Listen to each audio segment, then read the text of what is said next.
7월 26일 이사야 6장 6에서 12절입니다.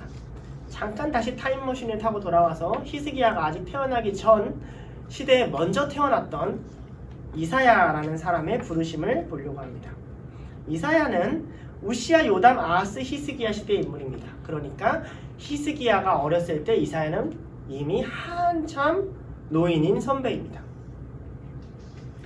이사야는 남유다의 인물인데 이사야는 북이스라엘의 최전성기 때부터 멸망한 시대 그리고 아수르의 침략까지 다 본 인물입니다.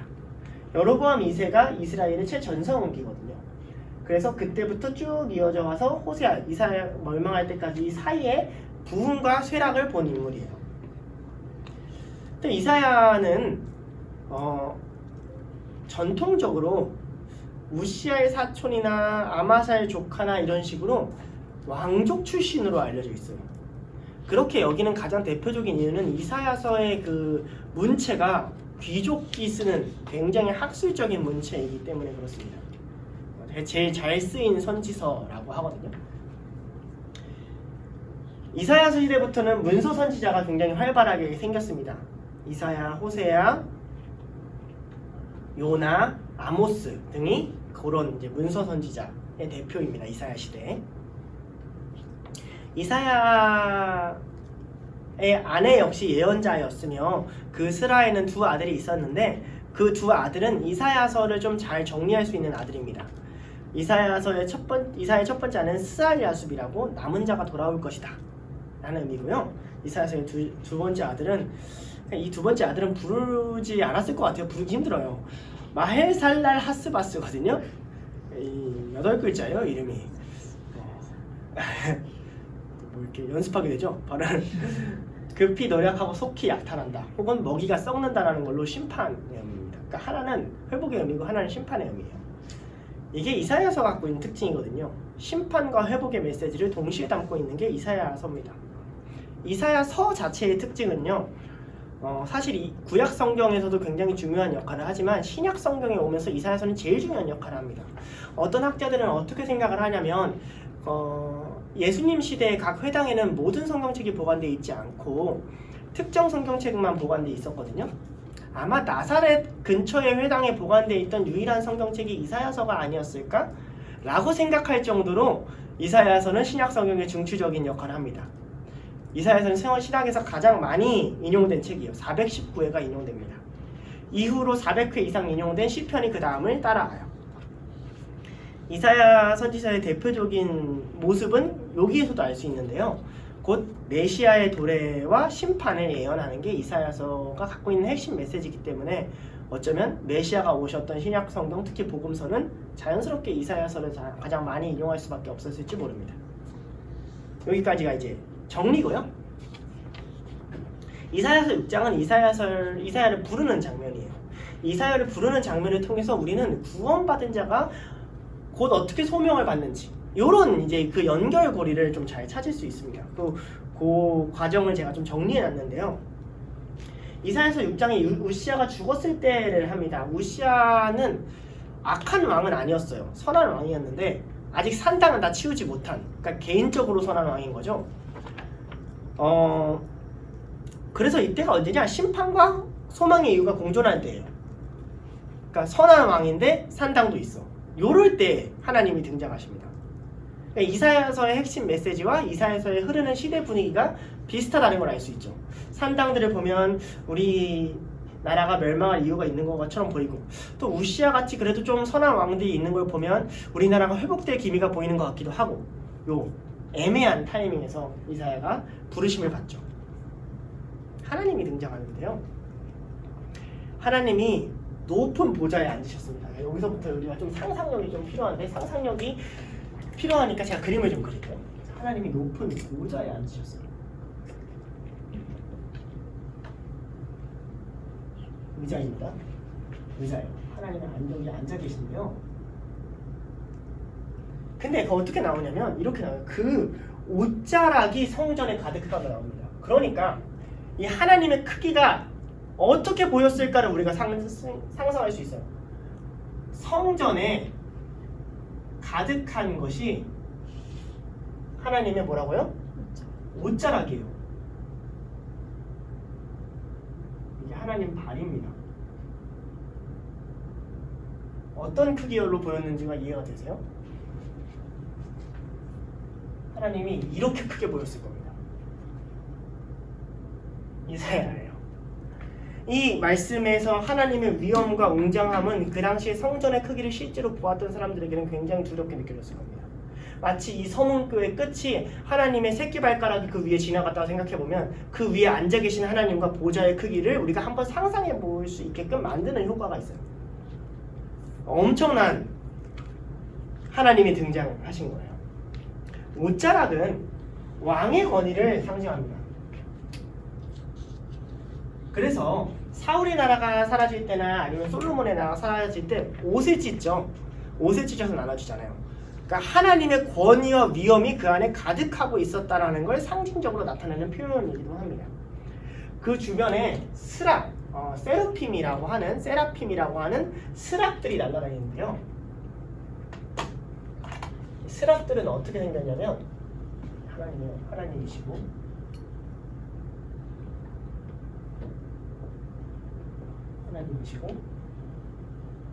두 날개로는 얼굴을 가리고 두 날개로는 발을 가리고 두 날개로는 날아다니고 있어요. 잘 보여요. 날개 두 개는 이렇게 있고 날개 두 개는 얼굴을 가리고 날개 두 개는 발을 가리고 있습니다. 무슨 의미인지 알아요? 잘 모르시겠죠? 이렇게 날개가 이렇게 가리고 여기는 이렇게 날아다니는 천사 6개 날개를 갖고 있는 천사입니다. 그러니까 사실은 활동하는 날개는 2개밖에 없죠. 나머지 2개는 어떤 날개냐면 얼굴을 가린다는 건 그의 위엄과 광채 앞에 서지 못한다는 것이고 발을 가린다는 건 그가 종이 되었다는 소리입니다. 날아다닌다는 건 그가 영적인 존재라는 걸 의미합니다. 전령을 의미하고 그러니까 이 세랍들의 이 스룹들의 모습은 또 뭘 보여주냐면 그 위엄차고 거대한 하나님 앞에 천사들조차 얼굴을 들지 못하고 경배하고 위엄 앞에 엎드리는 모습을 보여줘요. 그러면서 이런 상태로 이들이 그곳을 뱅뱅뱅 돌면서 노래하는데요. 그 노래 내용이 한 단어밖에 없습니다.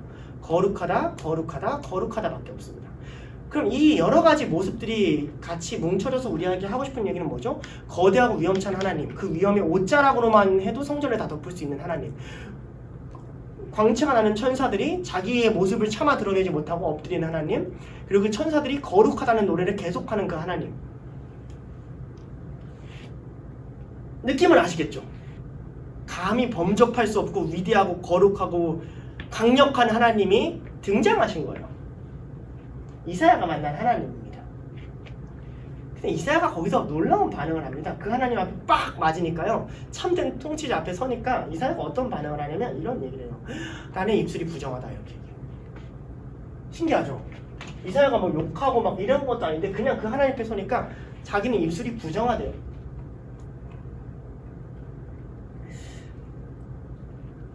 자, 이 개념을 알아야 됩니다. 이야기를 하나 풀어줄 건데 이 중세의 신학자 중에 제일 유명한 신학자 중에 들어보셨는지 모르겠는데 어디선가 들어보실 수 있어요. 토마스 아퀴나스라는 사람 들어보셨죠? 이 사람의 말년의 이야기예요.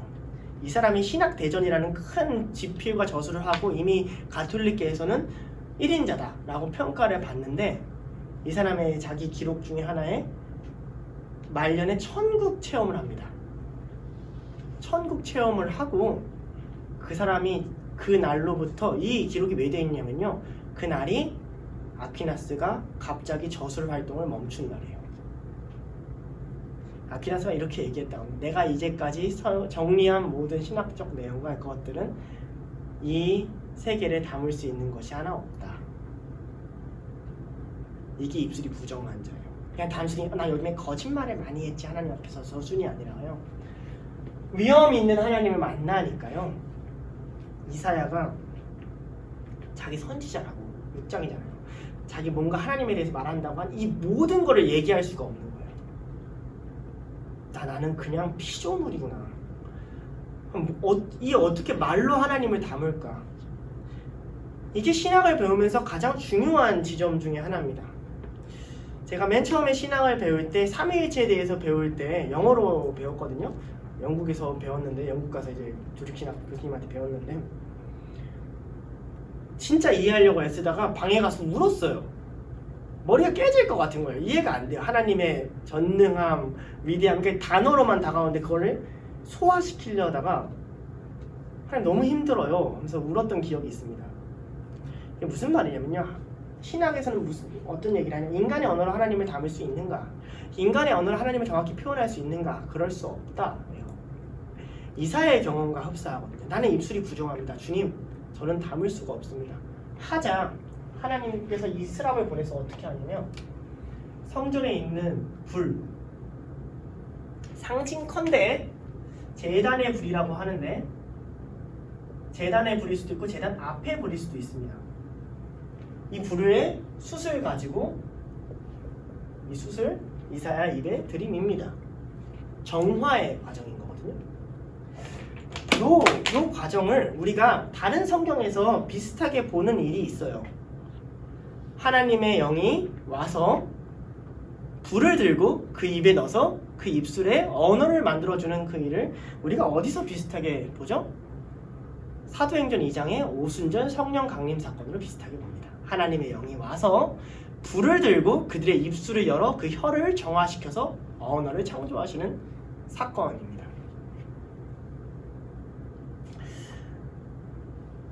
자, 그러면서 이사야의 말은 앞으로 어떻게 바뀌냐면 이사야의 말이 아니라 거룩함을 입은 죄사함을 입은 불의 말이 됩니다. 곧 하나님의 말씀이 돼요. 여기서 일단 먼저 깨닫게 해주죠. 이사야서가 정리하고 있는 건 뭐냐면 하나님 앞에 선 자가 사함을 얻지 못하면 멸망하게 된다는 걸 이사야가 먼저 깊게 경험합니다. 부르심을 받는 사람들의 특징이에요. 예수님이 제자들의 부르심이다. 베드로의 부르심에 그 가장 잘 들어야죠. 어부인 베드로를 부릅니다. 깊은 곳에 그물을 던져라. 베드로가 던집니다. 물고기가 왕창 잡혔어요. 베드로가 그걸 딱 깨닫고 예수님 앞에서 뭐라고 하죠? 주님, 저는 죄인입니다. 저를 떠나소서, 이렇게 얘기합니다. 하나님을 온전하게 만난 사람들의 특징이에요. 하나님 앞에 선 자는 하나님이 사해 주지 않으면 나는 망하게 된다. 됐나요? 네. 누가 날 위해 갈 거라는 그 음성을 이사야가 듣게 된단 말이죠. 이게 제사함의 첫 번째 특징이에요. 예수의 음성이 들려요. 하나님이 나를 부르시는 음성이 들게 돼요. 이사야가 경험한 이 부르심의 사건은 이사야가 앞으로 전해야 되는 이사야의 소명과 굉장히 긴밀한 연관성이 있습니다. 그리고 하나님이 이사야서를 통한 구원이 뭔지에 대한 굉장히 깊은 의미가 여기 담겨 있어요. 그리고 하나님은 뭘 기다리시냐면 자원병을 기다리십니다. 그러면서 이사야한테 뭔 얘기를 하냐면 누가 날 위해 갈고 하니까 이사야가 이렇게 얘기해요. 내가 여기 있습니다. 나를 보내소서. 우린 그냥 순종했구나 라고 생각하지만 이전에 이사야가 했던 말을 한번 기억해 볼 필요가 있어요. 내 입술이 부정하다 했단 말이에요. 그럼 내 입술이 부정한 자는 감히 하나님 앞에서 이렇게 얘기하지 못합니다. 내가 여기 있다고, 나를 보내달라고. 근데 그가 이런 얘기를 할 수 있는 근거가 어디 있을까요? 죄사함에 있어요. 죄사한 자의 특징은 뭐냐면 순종할 수 있습니다. 순종해서 구원받는 게 아니라 순종한 자들은 자기가 받은 구원의 확신을 더 얻게 돼요. 이게 순종이 우리에게 주는 복이에요. 구원받고 순종하지 않는 사람들은 어떤 일이 일어나냐면 물론 구원은 자기 확신으로 이루어지는 건 아니지만 우리가 확신 없이는 믿음을 생활하기 힘들거든요. 사실 순종하는 자들은 확신을 더 하기가 쉬워요. 제가 여기 있습니다라는 말이 나오는구나. 내가 하나님 앞에서 이런 얘기를 할 수 있구나. 입술이 부정한 내가 이런 고백을 하는구나. 놀랍죠? 거룩하게 하셔서 하나님이 가장 먼저 이사야에게 하시는 말씀이 뭐냐면 제가 여기 있습니다. 나를 보내소서예요. 그게 거룩하게 하신 하나님께서 가장 먼저 이사야에게 원했던 말이에요. 그게 이사야가 가장 먼저 하나님 앞에 선포한 얘기예요. 그러니까 구원과 부르심과 소명이 분리되어 있지 않다라는 걸 이사야서 6장이 설명하는 겁니다. 죄사함 받는다는 것은 하나님의 부르심 앞에 반응하는 존재가 되는 겁니다. 구원받는다는 것은 하나님의 음성을 듣고 그 안에 반응할 수 있다는 겁니다. 그게 하나님 안에 살아있다는 거예요. 이사야의 소명은 다음과 같습니다. 첫 번째, 일단 가서 전하라 그래요. 제자들한테 했던 얘기가 똑같죠. 예수님이 가서 전해라. 가서 전하라는 건데 이사야는 하나님의 증인이에요. 하나님을 만났으니까. 근데 어떻게 전하라면요, 듣지 못하고 보지 못하는 자에게 전하라 그래요. 그럼 하나님께서 이상한 얘기를 해요. 보아도 보지 못하고 들어도 듣지 못하는 거한테 전할 거야. 자, 이사야의 부르심은 저는 전도사로서 사실 마음이 너무나도 아픕니다. 만약 이런 부르심과 같은 거예요. 김한준 전도사, 이제 네가 사역을 할 건데 앞으로 네 사역은 이런 거야. 너는 이제 말씀을 전할 건데, 가서 말씀을 전할 건데, 네가 말씀을 전하는 데마다 아무도 못 알아들을 거야. 너는 이제 하나님의 일을 보여줄 건데, 하나님을 보여주는 자마다 아무도 못 볼 거야. 그게 네 사역이야. 그러니까 이사야의 소명이에요. 너무 암울하지 않아요? 너무 아이러니하지 않아요? 예수 그리스도의 메시아됨을 가장 많이 기록한 그 책에 이사야가 받은 사명은 뭐냐면, 가서 보여줄 건데 못 보고 못 듣는데요. 그리고 이렇게 얘기해요. 혹 그가 눈으로 보고 귀로 들어서 고침을 받을까 하노라 라고 얘기해요. 이 부분 어렸을 때 내가 되게 헷갈렸어요. 뭐야? 고침을 받을까 하노라? 네, 단어법입니다. 하나님이 만약 진짜 이스라엘 백성을 고쳐주기 싫다면 이사야를 안 부르시면 됩니다. 안 보고 안 들려주시면 돼요. 근데 하나님이 이사야를 보내주시고 이사야한테 이런 체험을 시켜주시고 적극적으로 메시아에 대한 걸 강력하게 선포하라고 하십니다. 그리고 고침을 받을까 하노라에는 그럼 이중적인 감정이 담겨져 있죠. 내가 이렇게 고쳐주고 싶은데 그들이 얼마나 완고하게 거부하는지를 이사야가 경험하면서 드러내는 거예요. 너희가 고침받기 싫어한다는 사실을. 그게 이사야의 사명입니다. 너희가 얼마나 고침받기 싫어하는지를 드러내는 것. 고침을 받을까 하노라라는 참 아이러니하죠. 팀 켈러 목사님이 한때 이런 얘기를 하셨거든요. 하나님이 우리에게 와서 우리한테 마치 뭔가 필요한 분인 것처럼 이야기할 필요가 없다는 거예요. 그런데 팀 켈러 목사님이 어거스틴을 인용해서 이렇게 얘기합니다. 우리가 하나님이 필요하고 하나님이 우리가 필요하지 않다. 하나님은 우리가 없어도 하나님 되실 수 있고 우리는 하나님 없으면 우리로 존재할 수가 없다. 그런데 성경은 마치 하나님께서 우리에게 간구하는 것처럼 얘기하고 우리는 그 하나님을 거부하는 것처럼 나타낸다. 이것이 성경이 갖고 있는 아이러니고 불균형함이다. 여기서 드러나는 거죠. 누가 고쳐달라고 싹싹 빌어야 돼요. 아픈 사람이 가야 된단 말이에요. 근데 의사가 막 쫓아다니는 거예요. 내가 고침을 고쳐주겠다니까요? 아니 고침을 받아야 되는데. 근데 어르신 중에서도 그런 분들 있잖아요. 절대 안 믿어. 절대. CT가 찍어도 안 듣고 MRI 결과 나와도 안 듣고 안 믿어. 스티브 잡스가 그랬대요. 자기가 채식하고 병원 안 다니고 요가하고 명상하면 자기 암이 나을 거라 생각했대요. 췌장암이. 그래서 죽었습니다. 예, 그렇게 똑똑한 사람도 그런 믿음을 갖고 있는 거죠. 그런 거예요. 그 이스라엘의 완고함을 끄집어내는 게 이사야의 소명입니다. 이어서 이렇게 얘기합니다. 그래서 그 결과가 어떻게 되냐? 황폐하여 주민이 없는 땅이 될 거라는 거죠. 너가 가서 계속 전할 건데 아무도 안 들어서 황폐하고 될 거다. 우리의 지점은 어떤 걸까요? 다음 세대의 모든 사람이 다 없어지는 것 같을 거다. 교회들이 다 분해될 거다. 그리고 마지막에 이 얘기를 합니다. 심판과 회복, 심판과 메시아가 이제 이사야 주제라 그랬잖아요. 그러나 그루터기가 남아있을 거다라고 얘기해요. 거룩한 씨가 그루터기다라고 하시며 다시 일어날 거라라고 얘기해요. 이사야의 소명의 가장 핵심되는 구절이 이사야 6장 9절인데요. 여호와께서 이르시기를 가서 이 백성에게 이르기를 너희가 듣기는 들어도 깨닫지 못하며 보기는 보아도 알지 못하리라 하여입니다. 이게 이사야 소명의 가장 핵심되는 거예요. 자, 이 본문이 왜 중요하냐면 신약 성경에서 이 본문이 딱 두 순간에 결정적일 때 인용되기 때문에 그렇습니다. 이사야 사역의 핵심은 이스라엘 백성들이 얼마나 눈이 멀었고 귀가 멀었는지를 알려주게 하는 게 핵심이에요. 이사야가 만약 가지 않는다면 이렇게 됩니다. 자기가 눈이 멀었는지도 모르고 귀가 막혔는지도 몰라요. 근데 이사야가 가서 보여줌으로써 어떤 게 드러나냐면 이런 게 드러나요. 내가 들려줬지? 내가 보여줬지? 근데 너네 듣기 싫지? 너네 보기 싫지? 그러니까 문제는 너네 안에 있지? 이를 끄집어내는 게 이사야 사역의 핵심이거든요. 예수님이 한 번 인용하고 바울이 한 번 인용합니다. 누가가 인용하죠 정확히. 언제 인용하냐?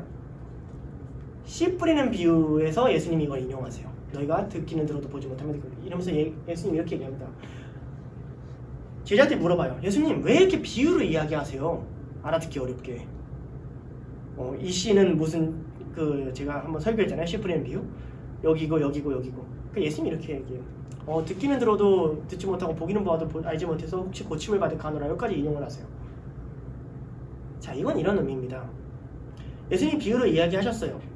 사람들이 그걸 알아들었냐? 못 알아들었어요. 그럼 정상적인 반응은 뭐냐? 이 반응이에요. 예수님 그 비유가 무슨 뜻이에요? 예수님 도대체 뭐라고 말씀하신 거예요? 주님 저는 알아들을 수가 없어요. 당신이 알려주셔야 돼요. 이게 정상적인 반응입니다. 근데 어떤 사람들이 생기냐면 이런 사람들이 생기는 겁니다. 왜 못 알아듣게 말해? 근데 반대로 생각해 보세요. 그런 수수께끼인 비유를 예수님께서 수수께끼를 한번 던지시고 그 다음에 해석해 주세요. 씨는 이거고 땅은 이거고 이거야. 그럼 그 비유가 잊혀질까요? 안 잊혀집니다. 그러니까 예수님은 두 가지 무리를 완벽하게 가르치는 거예요. 두 무리는 둘 다 시작할 때 자기가 비유를 듣고 깨닫지 못한다는 걸 알았습니다. 한 무리는 그걸 듣고 예수님께 나아가지 않습니다. 다른 무리는 제자들처럼 그 비유의 의미를 알려달라고 합니다. 예수님이 그들에게 알려주고 배운 자는 그 비유를 다시 잊지 못하고 배우지 못한 자는 그 비유를 평생 이해하지 못합니다. 이게 하나님의 나라라는 거예요. 동일한 것을 사도행전 맨 마지막에 기록합니다. 누가는 누가복음과 사도행전을 같이 썼거든요. 그럼 예수님의 세례 요한의 탄생부터 예수님의 탄생을 지나서 십자가에 못 박혀서 바울이 회심해서 로마에 간 이야기를 마치면서 이 본문을 써요. 자, 이제 봐봐. 예수님이 낳고 온 땅에 있었고 유대에 지나가지고 사마리아와 땅끝까지 이르러서 로마한테 와가지고 바울이 갔지. 근데 왜 아직도 안 믿는 사람이 있어요? 그들이 보기는 보아도 깨닫지 못하며 듣기는 들어도 들으려 하지 않기 때문에. 무슨 말이에요? 복음을 로마 세상 끝까지 전해도 세상이 바뀌지 않는 이유를 설명하는 겁니다. 그들이 얼마나 눈이 가리고 귀가 어두워져 있는지, 그들이 얼마나 허탄한 것을 마음에 두고 하나님을 사랑하지 않는지. 아까 다시 이사야 부르심으로 돌아가 볼게요. 이사야는 주께서 높은 보좌에 앉으신 걸 보았습니다. 보았다면 이사야처럼 반응해야 정상인 거예요. 나는 입술이 부정해요. 나는 눈이 부정해요. 나는 마음이 부정해요. 나는 하나님 앞에 설 수가 없어요. 이게 정상이다 라고 하나님은 이야기하고 있는 거예요. 그런데 비정상인 게 있죠. 보아도 보지 못하는 자들. 어떤 자들? 아무렇지 않아요. 하나님은 크네. 나랑 하나님은 전혀 상관없는 자들. 요한은 이런 자들이 이미 심판을 받았다 그래요. 마음이 돌같이 굳은 거죠. 바울이 하는 일을 모든 사람을 다 회심시켜서 모든 사람이 하나님을 믿게 한 일이 바울이 한 일이 아닙니다. 바울이 한 일은 이곳저곳 돌아다니면서 듣는 자와 못 듣는 자를 구별하는 일이었어요. 이게 우리가 사역하는 데 있어서 정말 어려운 지점입니다. 우리는 모든 사람들이 예수님을 믿기를 원합니다. 바라야 되고요. 그것 때문에 애통해야 돼요. 예수님이 그러셨으니까요. 그러나 듣는 자와 못 듣는 자가 있다고 성경은 이야기하고 있습니다. 그게 우리의 소명이에요. 그것이 갈라지는 사건. 듣는 자들은 어떤 반응을 하게 되죠? 나는 부정하다고 얘기해요. 그것만 얘기하면 하나님께서 불을 가지다가 입을 정하게 해주신대요. 그것만 이야기하면 이사야처럼 사용받을 수 있도록 가게 해준대요. 그것만 인정하면 나는 입술이 부정해서 말을 하지 못합니다 라는 사람에게 가장 메시아를 많이 말할 수 있는 특권을 허락해 주신다고 합니다. 예수님이 오셨습니다. 예수님의 부르심에 바리새인들이 예수님을 정죄합니다. 그때 예수님이 말씀하십니다. 마가복음 2장 17절이에요. 예수께서 들으시고 그들에게 이르시되 건강한 자에게는 의사가 쓸데없고 병든 자에게나 쓸데가 있느니라. 나는 의인을 부르러 온 것이 아니로 죄인을 부르러 왔노라 하십니다. 부르심의 기본입니다. 예수님의 부르심을 받으면 순종할 수 있는 것 같냐? 아니요. 하나님을 마주하고 예수님의 부르심을 받으면 자기의 죄됨이 드러납니다. 내가 얼마나 형편없는지, 내가 얼마나 가르칠 수 없는지, 내가 얼마나 하나님 앞에 설 수 없는지, 그리고 그 모습을 보시고 하나님이 사함을 주는 거예요. 거기서 하나님과 소통하고 거기서 소명을 얻는 겁니다. 그게 우리의 가르침의 핵심이에요. 너가 하나님 앞에 서서 너의 죄됨을 발견하고 그 죄됨을 이야기해라. 너가 병고침을 받아야 되는 죄인인 걸 알면 의사한테 갈 것이고, 의사가 백날 말해도 나는 건강해 라고 얘기하면 너 의사한테 가지 않을 거다. 저희 형이 어렸을 때 고집이 되게 셌어요. 자기는 그러니까 저희 형은 건강했어요 어렸을 때. 그래서 잘 안 아파봤어요. 저는 자주 아파봐서 이 정도 아프면 병원 가야겠구나, 아프기 전에 미리 약 먹어야겠구나 이런 감이 있는데 괜찮은 거예요. 신종플루가 유행했어요. 자기는 안 걸린대요. 무슨 그리고 열이 났어요. 병원을 안 가려고 하는 거예요. 괜찮대요. 곧 사라질 거래요. 그래서 안 된다, 신종플루가 유행이다 하고 끌고 갔어요. 아니나 다를까 뭐가 나왔을까요? 신종플루 감염이 나왔어요. 그날 처음으로 저희 형은 방에 가두고 격리를 하고 방 밖에서 엄청나게 가족들이 구박했습니다. 거봐라, 밖에 돌아다니더니. 무슨 얘기를 하냐면요, 이게 우리의 신앙의 태도라는 겁니다. 밖에 신종플루가 있어, 세상엔 죄가 있어, 세상에 문제가 있단다? 그래, 나는 괜찮아요. 열이 나, 아예 나는 아니에요. 우리 좀 생각해 봅시다. 예수님이 단순히 사랑을 많이 주셨습니까? 예수님이 단순히 그냥 긍휼함을 많이 주셨습니까? 아니요, 예수님이 죄인들을 고치러 오셨습니다. 예수님이 가장 많이 접근한 사람들이 누군 줄 아십니까? 자기가 죄인이란 사람입니다. 수르보니게 여인을 한번 생각해 보세요. 가나안 여인이 보자 예수님 말합니다. 나는 이스라엘 사람들을 위해 왔어. 붙들고 얘기합니다. 그러나 걔도 주인 상에 떨어지는 부스러기를 먹습니다. 그러자 그 여인이 믿음이 크다 하시며 고쳐주십니다. 예수님이 말하는 믿음이 뭡니까? 내가 이렇게 죄인인데 당신이 안 되면 안 됩니다라는 걸 깨닫는 게 예수님이 말하는 믿음의 핵심이에요. 하나님이 계신 걸 아는 걸로 끝나는 게 아니라 나의 상태를 알아서 눈앞에 있는 예수가 안 되면 안 된다는 걸 아는 게 그 믿음의 중심인데, 우리가 자꾸 신앙을 어떤 그냥 좋은 인간관계 맺는 것, 즐거운 시간을 보내는 한때로 포장할 때가 많습니다. 바울이 전했던 복음은 그런 게 아니고, 예수 그리스도가 전했던 하나님의 나라는 그런 게 아니고, 이사야가 받았던 부름의 사명은 그런 게 아닙니다.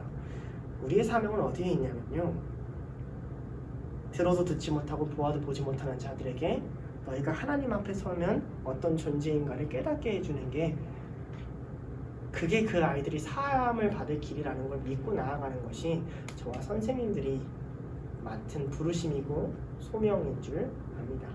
그 가운데 하나님께서 메시아에 관한 이야기를 가득 이사야서에 담듯이 담아주실 걸 믿습니다. 기도하고 마치도록 하겠습니다. 기도하시겠습니다. 하나님 아버지 감사합니다. 주님, 저희가 열왕기서를 지나고 이사야서를 봤습니다. 주님, 참 어렵습니다. 참 어려운 시대를 살아갑니다. 그러나 그 시대를 싸워갔던 히스기야를 봤고, 요시야를 봤고, 이사야를 봤습니다. 또한 가장 평안하고 안전한 시대에 무너졌던 솔로몬을 봤습니다. 주님, 세상이 우리를 흔들고 세상의 말들이 선생님들과 아이들과 저를 흔듭니다. 너무 무너질 것 같고 어려울 것 같은 시간들도 많습니다. 빨리 눈에 보이는 답을 찾으려니 마음의 부담이 더 되기도 합니다. 주님, 처음부터 지금까지 우리의 소망은 예수님 한 분이셨습니다. 처음부터 지금까지 우리의 해답은 예수님 당신밖에 없었고, 말씀을 지키는 그 길 하나밖에 없었음을 고백합니다. 다시 기본으로 돌아갑니다. 다시 당신 앞에 섭니다. 감히 말씀을 전할 전도사가 될 수 있는 그런 자격이 없고, 감히 영혼을 바른 길로 이끌 수 있다는 확신도 없지만, 주님이 죄인들을 사하여 주셨으니 우리도 아이들에게 그 죄사함을 선포하며 돌이키는 은혜를 선포하며 천국으로 보내시는 하나님의 은혜를 선포할 수 있는 그런 선생님들과 제가 될 수 있게 하셔서, 아이들의 삶 가운데도 듣지 못하고 보지 못하는 걸로 끝나는 것이 아니라 듣고 깨달아 돌이킬 수 있는 은혜가 임할 수 있도록 주님이 아이들 가운데 찾아와 주시고, 그 아이들 가운데 자신의 죄를 깨닫게 하시고, 이 아이들이 주님께로 돌아올 수 있도록 주님 인도하여 주시옵소서. 이 어두운 세대 가운데 빛이 되시고 이 무너지는 세대 가운데 소망이 되신 우리의 살아계신 구주 되시는 예수 그리스도의 이름으로 기도드리옵나이다. 아멘. 네, 마쳤습니다. 수고하셨습니다.